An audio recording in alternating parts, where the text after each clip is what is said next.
ఇవన్నీ సక్రమంగా అమలు అవ్వాలంటే మన వంతు కూడా మనం సహాయం చేయాలి గవర్నమెంట్ కి.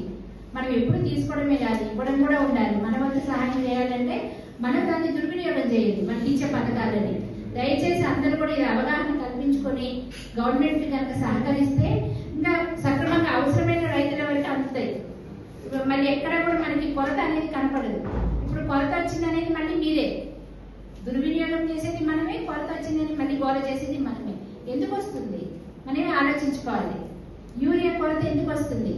మన ఏవోలు చెప్తానే ఉంటారు, ఏడీలు చెప్తానే ఉంటారు, టైం టు టైం వేయాలి, ఈ టైంకి ఇంత వేయాలని. కాదు, మనం ఒకసారి మొత్తం కొనుక్కోవాలి, కొని మన ఇంట్లో పెట్టుకోవాలి. మళ్ళీ దొరుకుతుందో లేదో అని 3 సార్లు వేయాల్సింది ఒకసారి కొంటే మరి వెనకాల రైతులు దొరకదు కదా.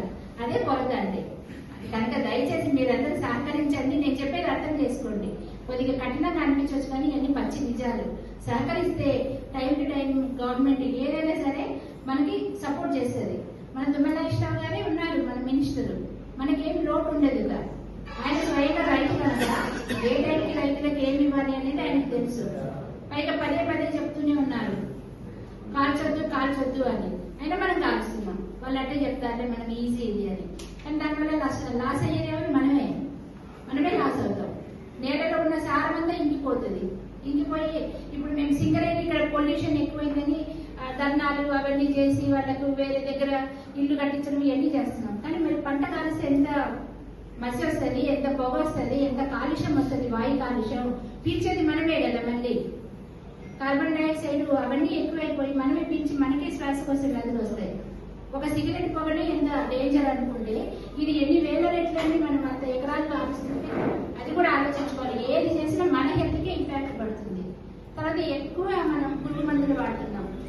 నేను చాలా చోట్ల చూస్తున్నాను, పంట ఎక్కువ రావాలని పురుగు మందులు ఎక్కువ వాడుతున్నాం. దానివల్ల ఏమవుతుంది, దిగుబడి ఏమో ఎక్కువ వస్తుంది. కానీ అవి వాడినందువల్ల డయాలసిస్ పేషెంట్ ఉంటున్నారు, లివర్ పేషెంట్ ఉంటున్నారు, సడన్ గా చనిపోతున్నారు, గుండె జబ్బులు ఎక్కువైతున్నాయి. ఇవన్నీ ఎందుకు అవుతున్నాయి? మనం వాడే కెమికల్స్ వల్లే. దయచేసి పదే చెప్తా ఉన్నాం, ఆవేదనతో చెప్తున్నా నేను. ఇప్పుడు మన శరీరానికి పోషకాలు కావాలి, మరి మనకి బలం అవసరం అనేసి ఒకసారి 10 బి కాంప్లెక్స్ 10 కాల్షియం వేసుకుంటే ఎట్లుంటది? మనకి పాయిజన్ అవుతుంది. అట్లనే భూమికి కూడా పంటకు కూడా ఎక్కువ కావాలి, ఎక్కువ దిగుబడి కావాలని ఎక్కువ స్ప్రే చేసి ఎక్కువ మందులు వేసేస్తే పంట తీవ్రంగా ఇప్పుడు ఏదో తాత్కాలికంగా ఉంటది, కానీ దానివల్ల మన ఎఫెక్ట్ పడుతుంది. రాబోయే